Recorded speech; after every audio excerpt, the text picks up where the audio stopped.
ঈদ মানে আনন্দ, আর ঈদে আসলেই বাড়ি যেতে হবে মাস্ট, হয় ঈদে না হয় কোরবানিতে। তো আমরা এই পর্যন্ত প্রতিটা কোরবানি শ্বশুর বাড়িতে করেছিলাম। তো এখন আমরা শ্বশুর বাড়িতে চলে আসছি, আর চলে আসার পর আমরা কি কি করছি এগুলো আপনাদের দেখাবো। আমার শ্বশুর বাড়ি আর বাবার বাড়ি কিন্তু পাশাপাশি। তো এটা হচ্ছে আমার বাবার বাড়ি। আর এখানে অনেকের প্রশ্ন থাকতেই পারে, এই প্রশ্নটা আমি শেষে ক্লিয়ার করে দিব, কিভাবে আমার বাবার বাড়ি আর কিভাবে শ্বশুর বাড়ি বাবার বাড়ি এক জায়গায় হলো। তো যাই হোক, আপনাদের পুরো ভিডিওটা দেখতে থাকেন, জানতে পারবেন। এখানে আমি চলে আসছিলাম যেহেতু বাড়ি কমপ্লিট হয়ে গেছে, তো মিলাদ দেওয়া হবে। তো এবার সবাই আসবে কোরবানিতে, যার কারণে মিলাদে সবাই থাকবে, আর আমাদের সবাই একসাথে হওয়া মানে অনেক আনন্দ। আমাদের ঘর গোছানো হয় নাই, আর আমার আম্মা যান নিজে একাই সবাই আসার আগে সে আগে এসে সবকিছু গোছানো শুরু করে দিছিল। তারপরে ঈদের মানে আমরা যেদিন আসছি তারপরের দিন সবাই আসছে। পরিষ্কার করা শেষ, কিন্তু এখনো পর্যন্ত সবকিছু গোছানো হয় নাই।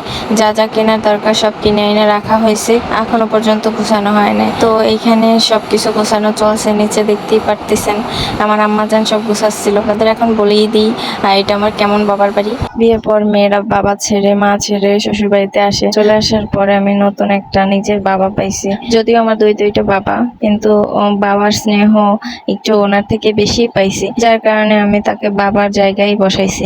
আমার মামা শ্বশুর সে আমাকে মেয়ে ডাকছে, যার কারণে সে আমার বাবা হয়। তো ওই হিসাবে আমি বললাম যে আমার বাবা বাড়ি আর শ্বশুর বাড়ি এক জায়গায়। তো এটা হচ্ছে আমার মামা শ্বশুরের বাড়ি। তো মামা শ্বশুর এই বাড়িটা করার পরে মিলাদ দেবে, যেহেতু বড় করে মিলাদ হবে। আর তার মেয়ে মানে আমার ছোট ননদ, সে প্রথমবারের মতো বাড়ি আসতেছে, তার জন্য তো সবকিছু স্পেশালি, তাই না? নিচে যখন শুনতে পারলাম যে গরু চলে আসছে, তো আমি দৌড় দিয়ে নিচে নামা শুরু করলাম যে গরু চলে আসছে, গরু নিয়ে দেখি যে, তো এই যে আমাদের গরু চলে আসছে। আর আমাদের কিন্তু একটা গরু না, তিনটা গরু আসছে এবার বাড়িতে। তো গরুর অবশ্যই একটা গরুর ভিডিও করা হয়েছে, আরগুলোর ভিডিও করা হয় নাই। আরগুলো ওই সাইডে ছিল, যার কারণে ভিডিও হয় নাই। আর বাড়িতে সবাই যাবে, আর সবাই একসাথে খাওয়া দাওয়া মজা হবে না কি হয়। তারপরে ঈদের আগের দিন আমরা সবাই মিলে একটু মেহেদি দিলাম। মেহেদি দেওয়াটা শেষ করলাম, অনেক গল্প গুজব করলাম। তারপরে ঈদের দিন সকালবেলা আমার মেয়ের মনটা খুব খারাপ যে তার গরু কোরবানি দেওয়া হয়ে যাবে।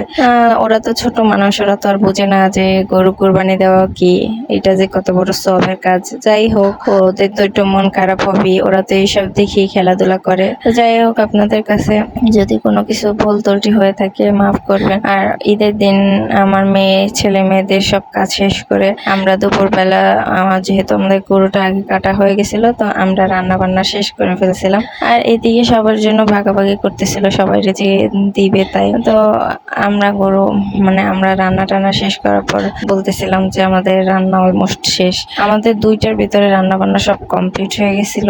আর রান্না বান্না কমপ্লিট হওয়ার পরে আমরা চলে গেছিলাম মানে আমাদের বিটে মানে বাড়ির সাইডে এক জায়গায় গাছ লাগায় আমার শ্বশুর, তো ওইটাকে আমরা বিট বলি, আপনারা কি বলেন জানি না। ওইখানে গেছিলাম লেবু ছিঁড়তে, মানে এত পরিমাণ পানি, যার কারণে আমার দেবর ওইখান থেকে পুরো ডালটাই ভাঙা এনে দিয়েছে। আমরা দুইজন বসে বসে এখানে এগুলা ছিঁড়ছি। তো যাই হোক, এখন খাওয়ার পালা, লেবু ছিঁড়ে নিয়ে আমরা খাইতে বসে গেছি। তো আপনাদের ঈদটা কিরকম কাটছে আপনারা অবশ্যই জানাবেন, আমাদেরটা তো আমরা শেয়ার করলাম। তো আল্লাহ হাফিজ, আপনাদের মতো ভালো থাকবেন, আমাদের জন্য দোয়া করবেন।